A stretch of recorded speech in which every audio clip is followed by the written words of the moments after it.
अभी skill number 2 के बारे में बात करते हैं। ओके, मेरे हिसाब से skill number 2 would be communication. And इसमें मैं ये बोलूँगा कि कम्युनिकेशन रन्स वेरी डीप। इसका मतलब ये नहीं होता कि आपको भाषा जो है वो बहुत अच्छी तरीके से आनी चाहिए। इसका मतलब ये नहीं होता कि आपका इंग्लिश बहुत अच्छा होना चाहिए। आई थिंक वो एक एडेड बेनिफिट है, अगर आप वो स्किल डेवलप कर पाए तो बहुत अच्छी चीज़ है। बट कम्युनिकेशन को मैं ब्रेक डाउन करूँगा आई थिंक 3 अलग अलग हिस्सों में। मैं उसको बोलूँगा ओरल कम्युनिकेशन, कि आप लोगों से बात कैसे करते हो, रिटन कम्युनिकेशन और documenting whatever it is that you are doing, second, और थर्ड मैं बोलूँगा story telling, right. I think ये 3 चीज़ें जो है ना वो बहुत इंपॉर्टेंट हो गई है टुडेज़ वर्ल्ड में।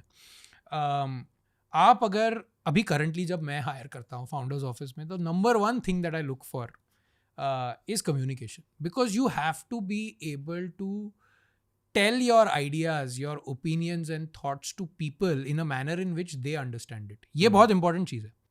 कई बार लोगों के पास बहुत अच्छे आइडियाज़ होते हैं बट वो उसको कम्युनिकेट नहीं कर पाते, वो दूसरे लोगों को वो आइडियाज़ कन्वे नहीं कर पाते। कन्वे अगर कर भी लेते हैं तो ऐसे करते हैं कि वो सामने वाला पर्सन उसको समझ नहीं सकता है। तो ये आइडियाज़ कन्वे किए बिना आप कुछ भी बड़ा नहीं बना सकते हो, आप प्रोग्रेस नहीं कर सकते हो आपके करियर में। कम्युनिकेशन को लेकर आपने 3 अलग कैटेगरीज को हाईलाइट किए हैं, वर्बल कम्युनिकेशन, रिटन कम्युनिकेशन और स्टोरी टेलिंग। एक बहुत प्रैक्टिकल हैक है जो मैंने यूज़ किया मेरे करियर में, विच इज़ यूजिंग ट्विटर या x. I love Instagram, but Instagram खोलने के बदले ना रेगुलरली ट्विटर या एक्स खोलो।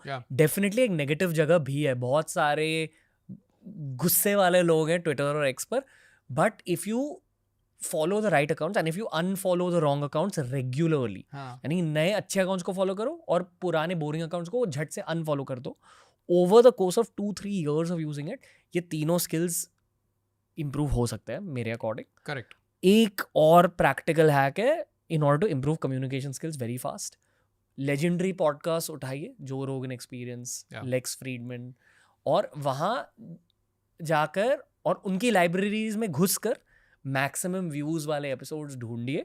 Chances are top 10 most viewed episodes में से at least 7 or 8 will be episodes जहां दोनों गेस्ट और होस्ट ने बहुत अच्छे कम्युनिकेशन स्किल्स डिस्प्ले किए। करेक्ट। तो first time view it from the perspective of absorbing the content, second time view it from the perspective of absorbing the skills of the who's who of the world. Correct. Just practical at home hacks. नहीं, 100%. And I'll tell you one more thing that you could use is sell anything. Sell anything. So decide to sell lime water. आप कुछ भी बेचिए, उसमें आपका oral communication और story telling इतना बढ़िया हो जाएगा कि आपने ये लेमन वाटर क्यों पीना चाहिए, क्योंकि बाहर धूप है, क्योंकि ये बेस्ट लेमन वाटर है दुनिया का। आपको वो ऑडियंस का प्रॉब्लम समझना पड़ता है कि देखो आप तो इतने दूर से चल के आए हो, आप डिहाइड्रेट हो सकते हो, ये लेमन वाटर पियो, राइट। तो ये जो एंटायर थिंकिंग है ये बहुत इंपॉर्टेंट हो जाता है if you can do sales, nothing like it. ये जो थियरी ऑफ कम्युनिकेशन स्किल्स है ये आप यूट्यूब से भी सीख सकते हो। Go on charisma on command, it's a very good YouTube channel.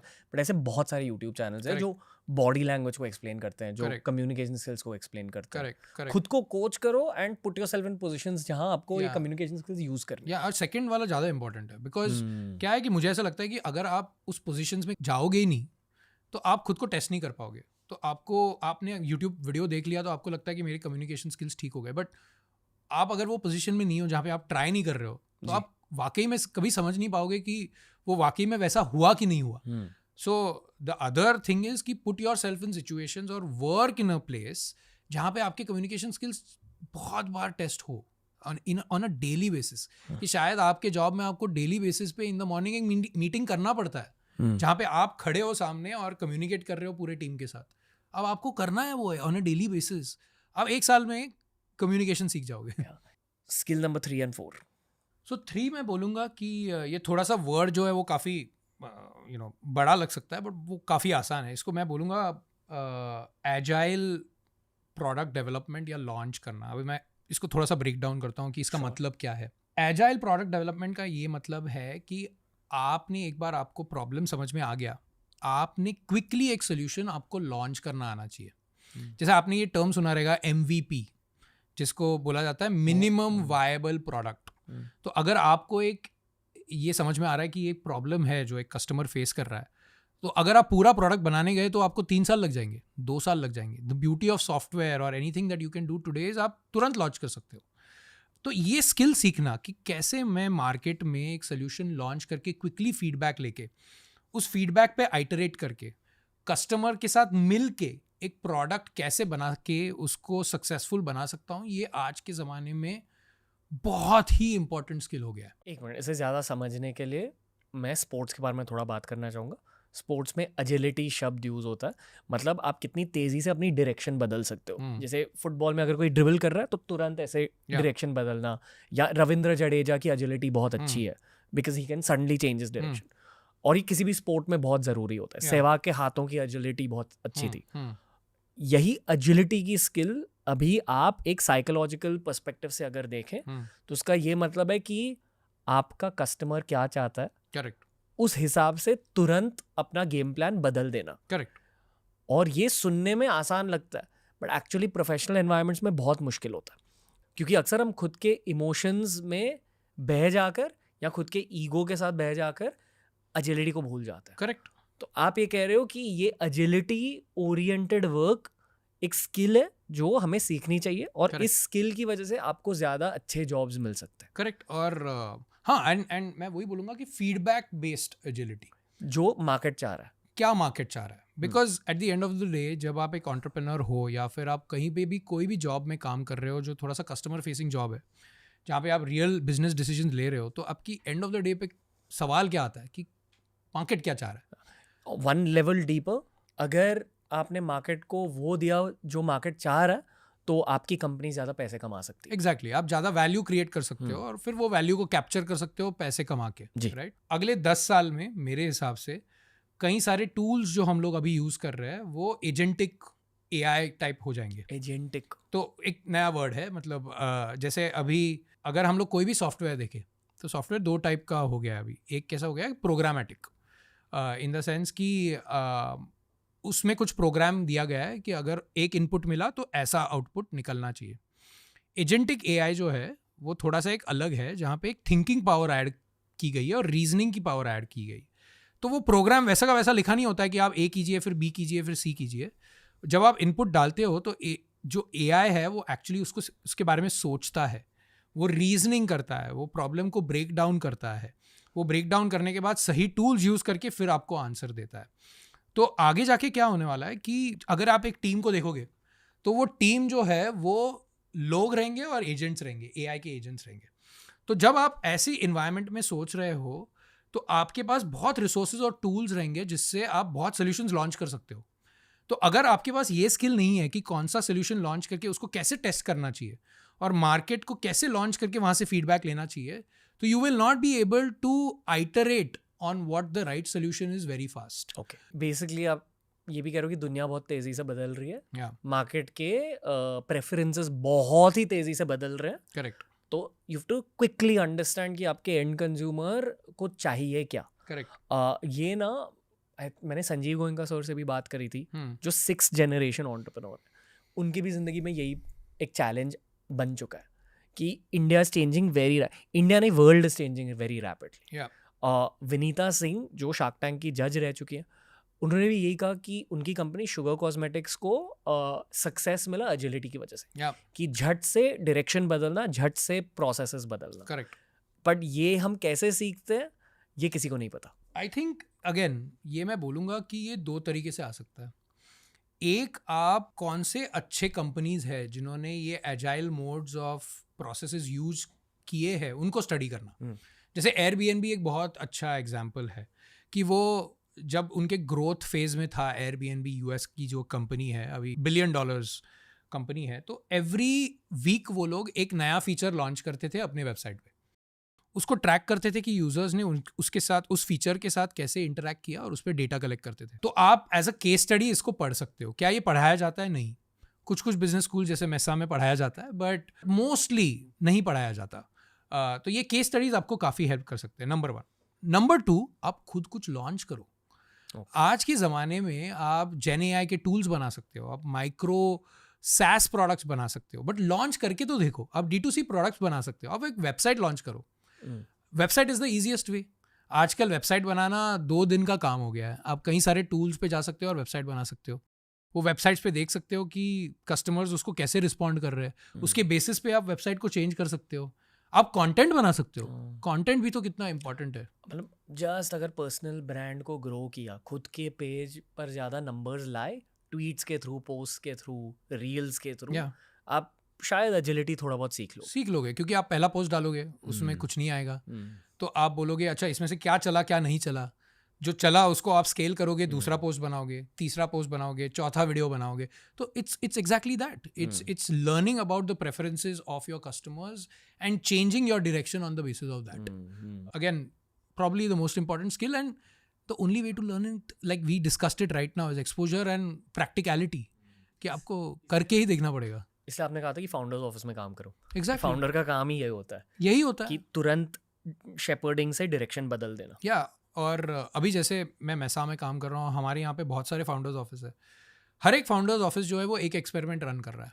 And I don't care whether the experiment fails और सक्सीड्स. आई जस्ट वांट कि वो एक्सपेरिमेंट अच्छे से रन हो, कि उसका जो आंसर हम लोग को मिलना चाहिए वो सही आंसर हो और गलत आंसर ना हो.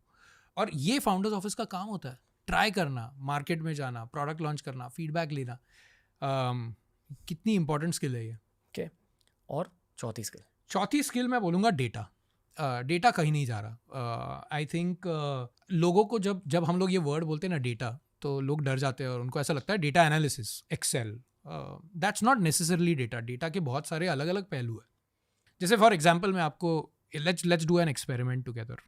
अगर आप काम कर रहे हो एक कैफ़े में और मैंने आपको बोला कि इस कैफ़े का रेवेन्यू बढ़ाओ, राइट. आप पहली चीज़ क्या करोगे, आप कुछ डेटा जानना चाहोगे उस कैफ़े के बारे में.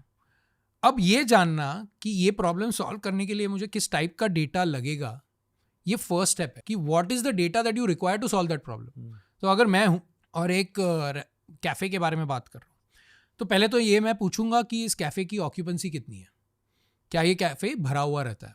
अगर उसका आंसर समझो 80% है, इसका मतलब क्या है कि कैफ़े तो भरा हुआ रहता है, मतलब प्रॉब्लम कितने लोग आ रहे हैं इससे प्रॉब्लम नहीं है. फिर मैं अगला सवाल क्या पूछूंगा कि इसका एवरेज ऑर्डर वैल्यू कितना है. अगर समझ लो एवरेज ऑर्डर वैल्यू भी बहुत हाई है, तो मैं बोलूँगा चलो इसमें भी प्रॉब्लम नहीं है. फिर मैं ये पूछूंगा कि जो आपने मेरे को ऑक्यूपेंसी बताई है, क्या वो डे बाय डे या फिर आर इन द डे से चेंज होती है. तो शायद आपका आंसर ये हो सकता है हाँ आप सही बोल रहे हो, मॉर्निंग में ऑक्यूपेंसी जो है वो 90% होती है, आफ्टरनून जो 6 घंटे का समय है तभी 40% हो जाती है, और रात में वापस 90% हो जाती है. अब मुझे मौका मिलेगा.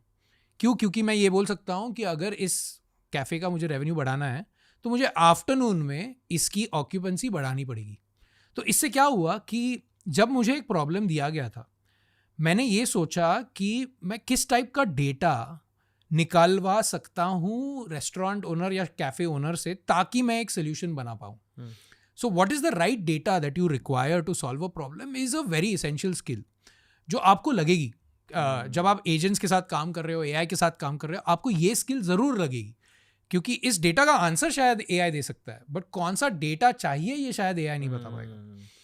इसलिए जो एआई के एक्सपर्ट्स भी है वो भी ये कहते हैं कि the most potent combination going forward will be human and AI working together. Correct. I hope the right audience finds all these things. या इसलिए ये एपिसोड थोड़ा सा शार्पर, थोड़ा सा शॉर्टर, प्रैक्टिकल एपिसोड है. We almost near the end of the episode. तो to recap the 4 skills, first skill was first principles thinking. Second skill was communication. Third skill, product agility. Development, agility, agile product launches. Okay. Fourth skill, data.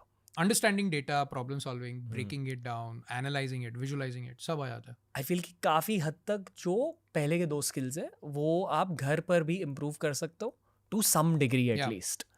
But the second 2 skills you can't. हाँ, वो आपको सिर्फ एक office environment में chance मिलेगा improve करने को. और इनफैक्ट मैं और एक ऐड करूंगा skill, fifth one. Sure. I would say it's just execution. It is just your ability to deliver. जैसे आप देखोगे कि कई सारे लोग जो होते हैं, जैसे मैंने बहुत लोगों को हायर किया है अमेजोन में एंड अभी मैसा में.